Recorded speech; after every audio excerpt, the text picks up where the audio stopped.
Hey everybody, welcome. What's on my mind? You know, these are the things that are just on my mind. Hey, we're back here. What's on my mind? People who are in America right now need to take the steps to secure our rights for all future generations going forward. They're in danger of getting way too many elk on the landscape and justify bringing wolves back onto that landscape. Anyway, I'd love to have everybody's thoughts on that. Some of our happiest elk hunters are the guys who are coming out of western Wyoming, backcountry, horseback elk hunts, killing lots of bulls. That's why I like to hunt with a 300 Winchester Magnum. Allow American hunters to import trophies that are legally killed in other countries. Those are the questions to be asked, but I do want to know what you think about this.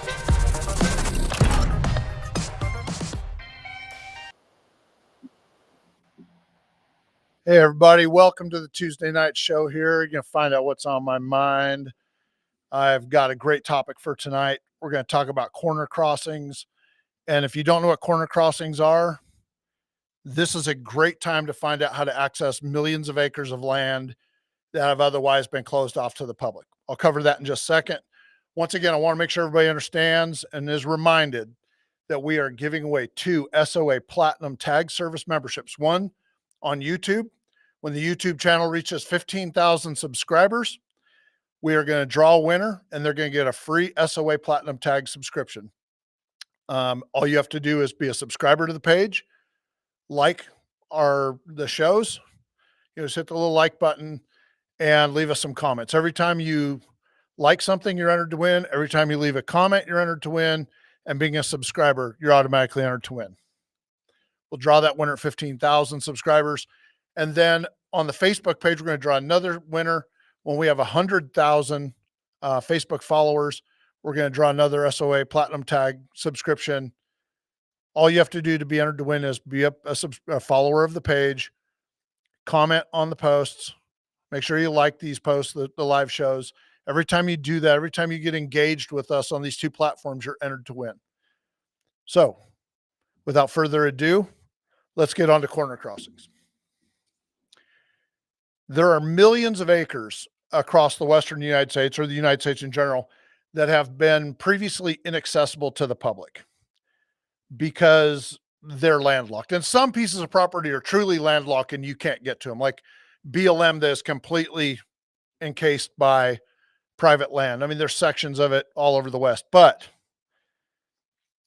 matter of fact, let me show you an example. This is an example of a piece of state of Montana lands that are completely surrounded by private lands. Okay. You can't get to that. Okay.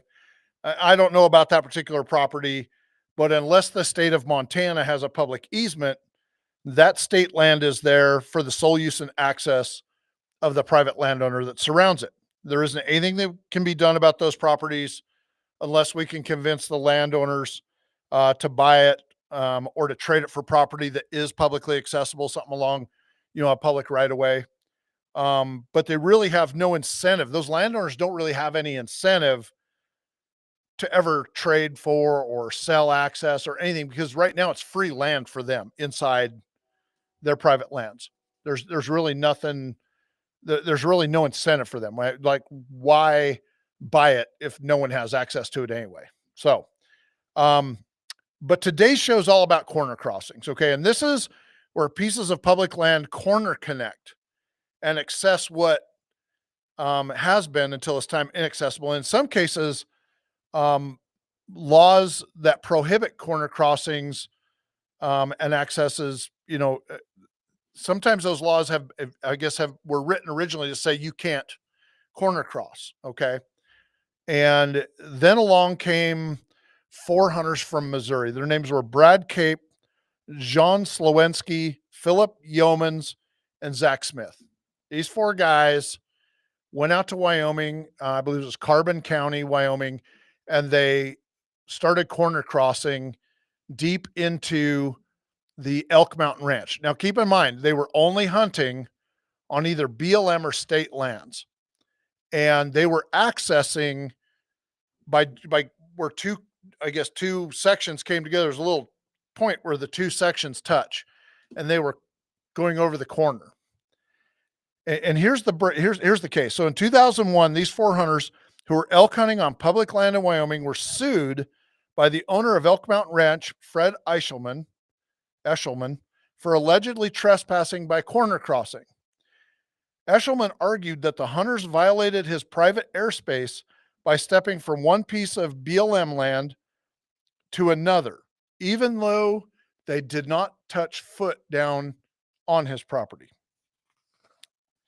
So he sued him, and a Wyoming federal judge ruled in favor of the hunter, stating that the corner crossing on foot in the checkerboard pattern of land ownership without physically contacting private land and without causing damage to private property does not constitute an unlawful trespass.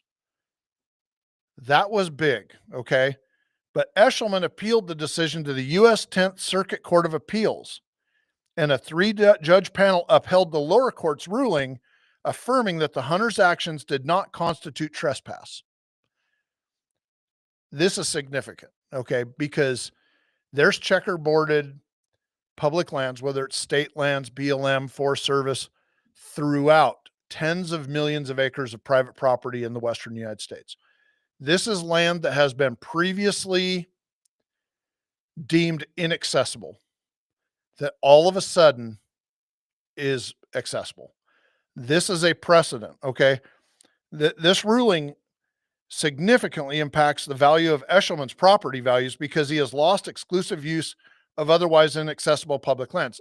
For example, he probably bought Elk Mountain Ranch for a premium dollar amount. And I'm going to use an estimate. Let's say he owns 100,000 acres of deeded land, but inside of that 100,000 acres of deeded land, I don't know if it's that big or not. I'm using a round number. Let's say inside of that was 15 or 20,000 acres of these sections of public land, BLM land. He felt like he was paying for 115 or 120,000 acres of recreation. All right. The recreational value of this property. You can't log BLM if it's inside your property boundaries, but you can hunt on it. You can recreate on it. And in Wyoming, a state where you don't have landowner tags, but you have tags that you draw that are good for a whole unit, you can hunt private and public. There's no boundaries within that boundary that he couldn't hunt or his guests couldn't hunt.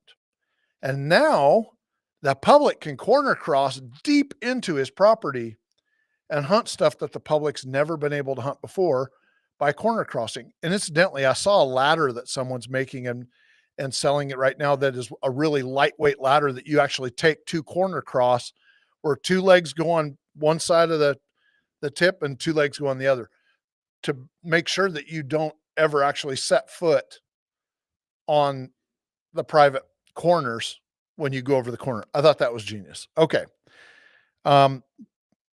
So anyway, 10th Circuit Court of Appeals rules, and this ruling has significant implications for public access to millions of acres of federally managed land in the checkerboard pattern of land ownership in Wyoming and other states within the 10th Circuit Court. Those states include Colorado, New Mexico, Utah, Oklahoma, and Kansas. But I would go so far as to say that this has set a precedent for Oregon, Washington, California, Idaho, all right, other states. You know, you start looking like South Dakota, North Dakota. I don't know a lot about those states, but I know here in Oregon, there's some places with corner crossings and checkerboarding that takes place. All of a sudden, all those private landowners that have checkerboard within their private land boundaries, stuff that they felt like was private, is now open to the public, and there's nothing those landowners can do about it. It's going to happen, right?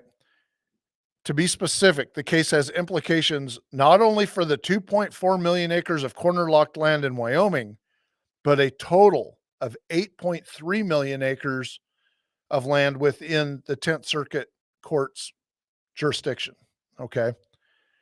So look, private landowners are upset about this, and I get it. All right. And look, I'm a private land hunter, right?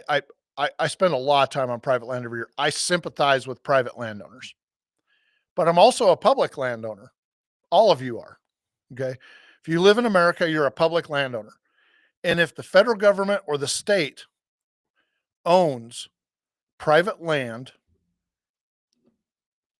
we ought to be figuring out how the public should be able to access it. And if it's truly landlocked, We need to figure out how to fix this. And these checkerboards, let's be realistic right now, okay? There was no incentive. Before this corner crossings case, there was no incentive for a landowner like Elk Mountain Ranch to say, hey, let's do a land trade to have a clean block of land. BLM can have a clean block of sections over here. We'll have a clean block of sections over there. There was no incentive for that because they had all this private land inside their boundaries and they thought the law was in their favor. That's why they paid the amount of money they did for the land. However, if that incentive is gone, I think someone at the Bureau of Land Management, Forest Service, and states ought to be getting off their ass and reaching out to these landowners and saying, hey, let's do a land swap, value for value, not one-sided or another.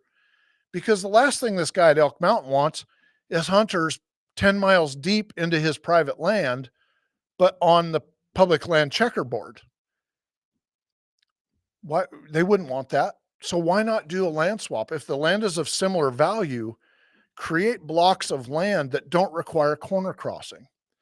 And let's go out to some of these landowners that have like 80, 160, 500, 640, whatever it might be, chunks that are truly completely landlocked.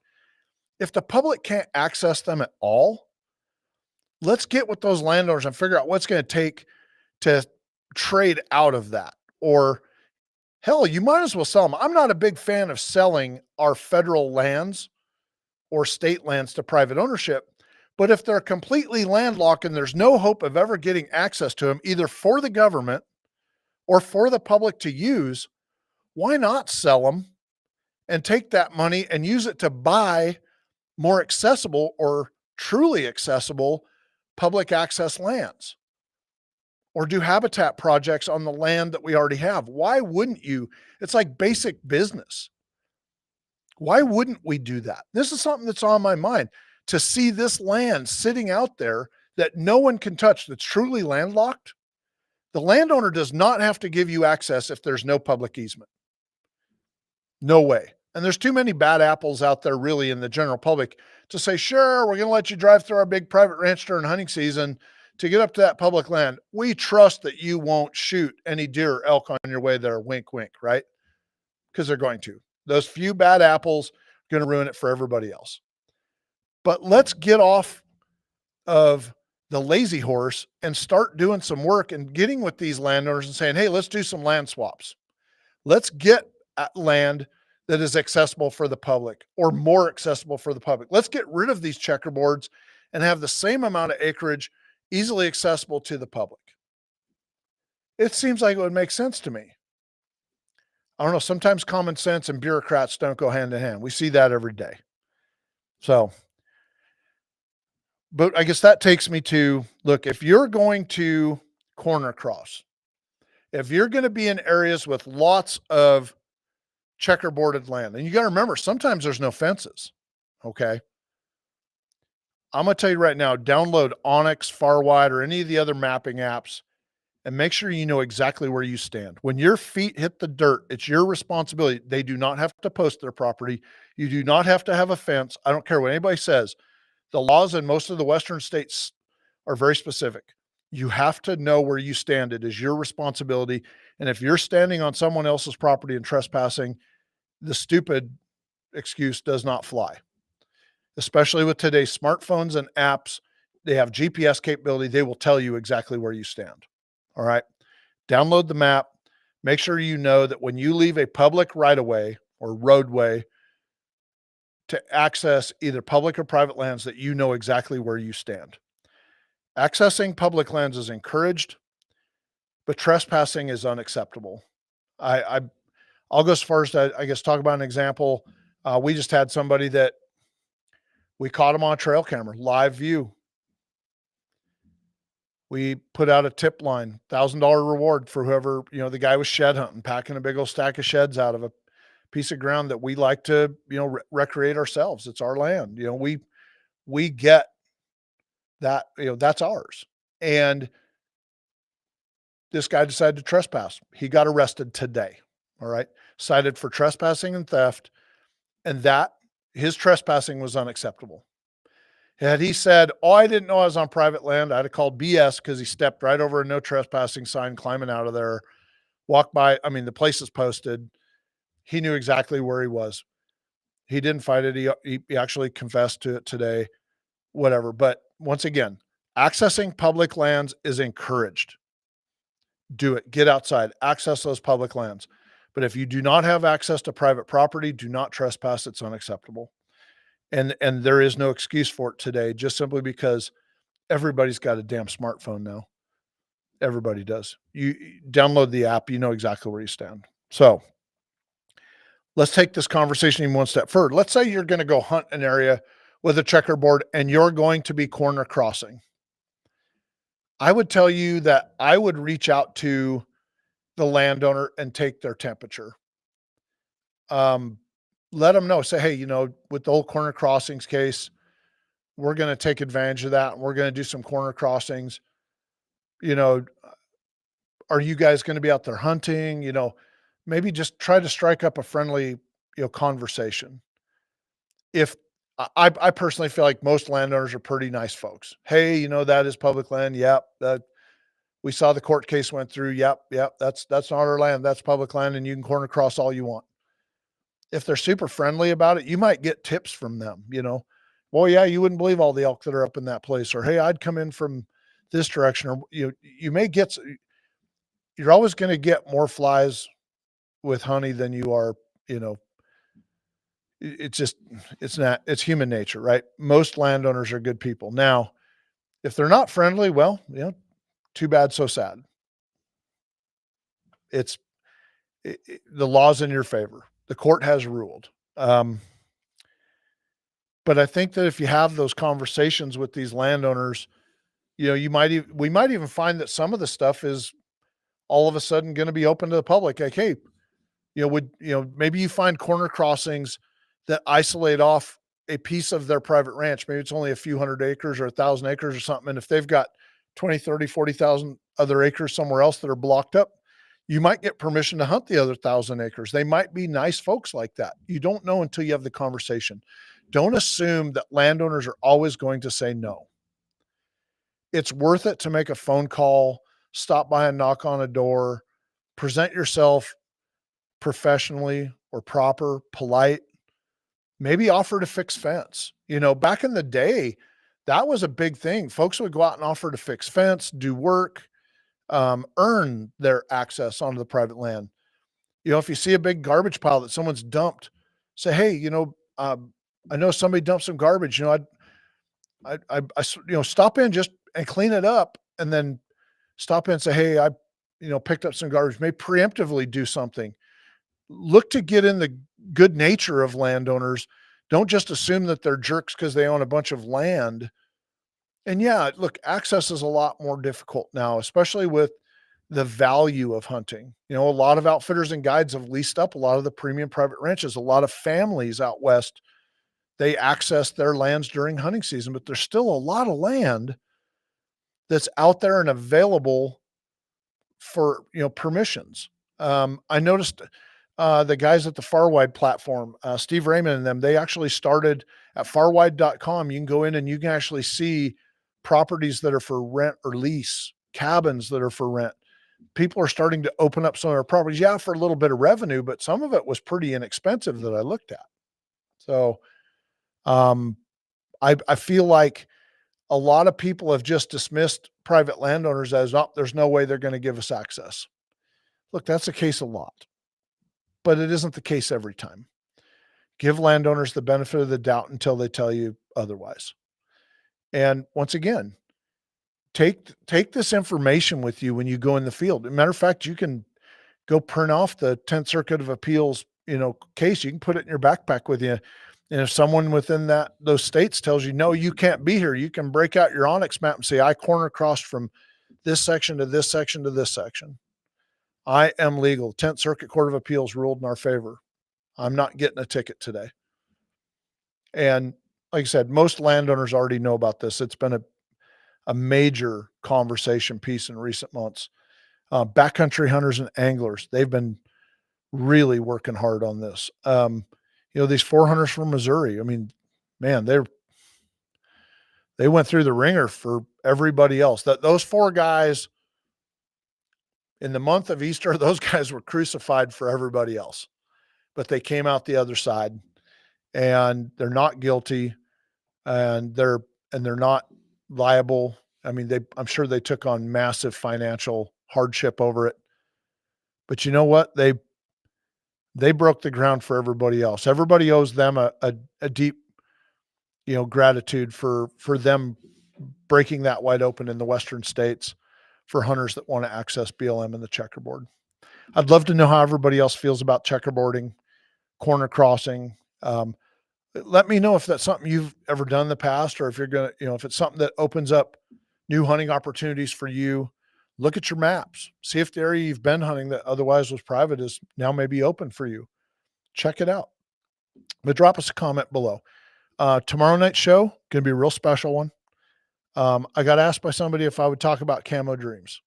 I'm going to talk about camo dreams tomorrow night. I'm going to talk about all these kids I've taken over the years at the Ponderosa Ranch. When people ask me for permission at the Ponderosa Ranch, I like to remind them that I've been there since 1998 and I've not shot an elk there. The ranch isn't for me. The ranch exists, in my opinion, the hunting there exists for people who are less fortunate. The terminally ill kids that come from Camo Dreams or Hunt of a Lifetime in the past, we worked with them. The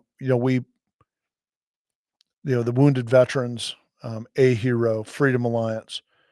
We've had guys out there with, double amputee. I mean, we've had some amazing experiences over the years. I'm going to talk about those hunts tomorrow night. I want to show everybody and talk to everybody about why it's special. And so, yeah, when someone calls and asks for permission, I tell them no, but I do it because I'm certainly not going to let the general public come in there and run all over the top of a hunt where we're taking these special kids hunting. Yeah, that's a real heartfelt show for me to do tomorrow night. We're going to show you some pictures of the kids over the years. Going to kind of run down them. The ones that aren't with us anymore, the ones that are, some of the kids I've kind of kept tabs on. Like I said, tomorrow night's show will be a real special one. So I appreciate everybody tolerating my ranting about corner crossings, yakking at you about all that. But like I said, tomorrow night's show will be, like I said, a real special one. I hope you can tune in and listen to what's on my mind. If you've liked listening to What's on My Mind, remember to give this video a like and either follow or subscribe to this page so that you never miss a single live episode when we stream them from right here in our studio. And don't forget to drop a comment below. I want to know what's on your mind.